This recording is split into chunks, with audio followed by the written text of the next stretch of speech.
Right, welcome ladies and gentlemen. It is the year 2024 and in the UK we're having a debate on whether we should ban first cousin marriage.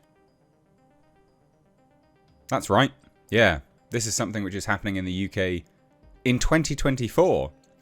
As if it wasn't patently obvious, you probably shouldn't marry and then subsequently bone and then subsequently have children with your relative.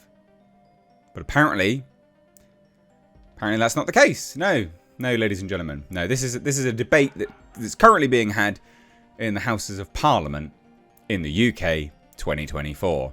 I hate this timeline. And if you thought that this was already illegal, no, it's not. No, it's not. Because obviously, people from generally speaking, and I will generalise here, generally speaking, English people know not to do this because it's disgusting, gross, and will lead to deformities and disease-ridden children. So it never needed to be banned. It never needed to be illegal because culturally speaking, we don't do that. We have, unfortunately, of course, imported people that do this at a rate of roughly, wait for it, 38 to 49%. That's right, British Pakistani Muslims. That's the percentage rate that they do this. It's really quite alarming, actually.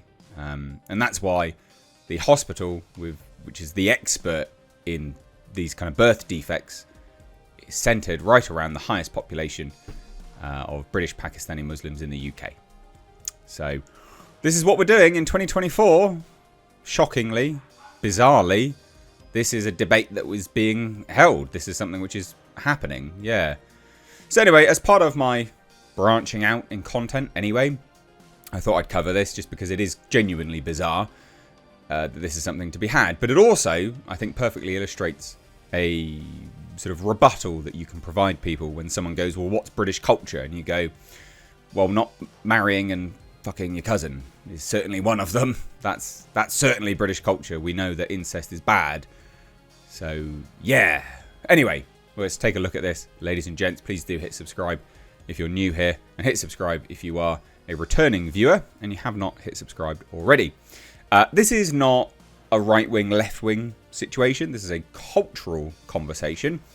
And it's also, I guess, a political conversation when you're looking at the ramifications of everyone else's tax, which goes to support children from these communities that practice this. 1 in 4, yes, that's right, 1 in 4 are born absolutely just with debilitating issues, with an average cost of £250,000 a year. I love it. Yeah, I love it. I love this. This is great. This timeline's amazing. Love it. Absolutely fantastic.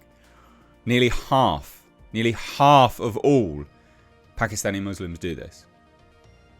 I say Pakistani Muslims because that is the cultural practice.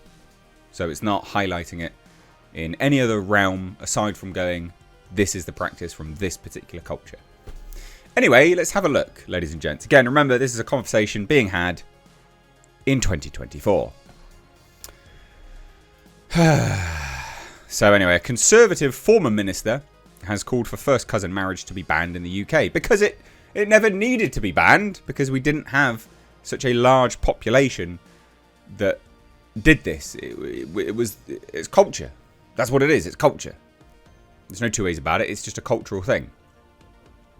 Introducing the proposals in Parliament, Richard Holden said that the children of first cousins were at greater risk of birth defects. Fact. And the practice should be prohibited to protect public health. Fact. Yes. And also protect the public purse. It's costing us money. It costs me money. It costs me my tax. It shouldn't be a thing. However, independent MP Iqbal Mohammed argued that the ban would be ineffective. It wouldn't be if you integrated. It wouldn't be ineffective if you integrated. It wouldn't be a thing if you integrated. And said that these issues would be better addressed through education programs. Surely the fact that you can look around your community and go, well, that one's gone, and that one's gone, and that one can barely breathe, and that one can't speak, Surely that's education enough to go, yeah, that's a risk, isn't it? No? If they don't believe their eyes, they're not going to believe some government busybody going, hey guys, boning your relative could lead to deformed children with massive issues that will cost you, oh no, sorry, wait, you don't pay tax. It will cost the taxpayer money. If they don't believe their eyes, that's not going to work. Sorry, it's just not going to work. So Downing Street said that the expert advice... We don't need expert advice, but alright. The expert advice on the risks of first cousin marriage was clear. Yes, it was, obviously. But indicated that the government had no plans to change the law. Right. Sorry, £22 billion black hole. Sorry, you're going to tax the farmers for an average of 500 million a year to save the NHS, but you're not going to ban the practice that is quite a drain on the NHS. Right, okay, cool. Excellent, excellent. In terms of legislation, the government has set out its priorities. Amazing. Absolutely amazing. Love it. Absolutely amazing.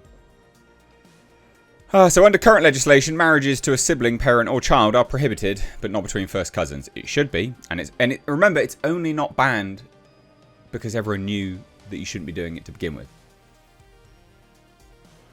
Holden said that while the overall prevalence of first cousin marriage was low in Western countries, it's not actually. Certain diaspora, as Pakistani Muslims, they say as Irish travellers, barely, but alright, had extremely high rates of 20 to 40%. Now, the figure I found is as high as 48%. The MP for Basildon and Billerkay cited research suggesting that the child of first cousins carries around double the risk of inheriting a serious disorder compared to the child of unrelated people. It's just not... Obviously, it isn't something which we should be having a conversation on. But this guy, obviously, had an issue with that. I wonder if you're married to your first cousin. Obviously. So, yeah, he came out and was like, yeah, no, I don't want you to do that, actually. That's bad. No, I'd like you to keep that going. So, Mr. Mohammed said an estimated 35 to 50% of all sub-Saharan African populations prefer or accept... He didn't say that, he actually said a little bit more than that, but fine. Prefer or accept cousin marriages. Okay, it's not something which is done here. Don't do it.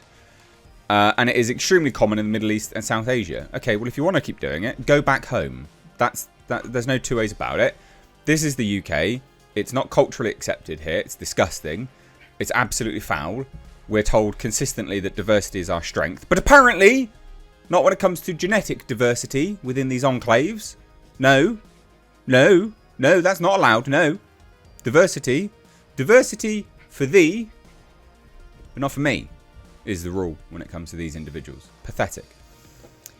He said it is popular because it is seen as something that is very positive. I don't give a shit.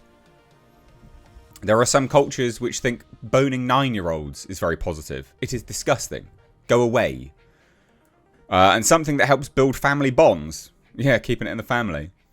And helps put families on a more secure financial foothold. Fantastic reasons to keep banging your cousin, I guess.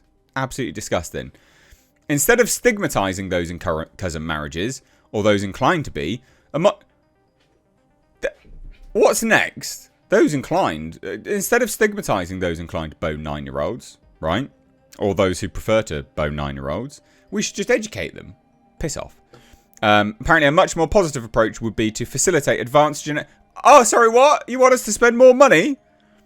They want to facilitate advanced genetic test screening for prospective married couples, as is the case in all Arab countries in the Persian Gulf, and more generally to run health education programs targeting those communities where the practice is most common. No, we shouldn't have to pay more money so you can fuck your cousin. This is ridiculous. Why are we having this conversation in 2024? This is absurd. Obviously it's absurd. This is ridiculous. Anyway, there you go. That's the story. This just goes to show how utterly lost the UK is right now. So enjoy being in the States where, you know, I guess optimism is on the horizon. Because the UK is genuinely fucked right now.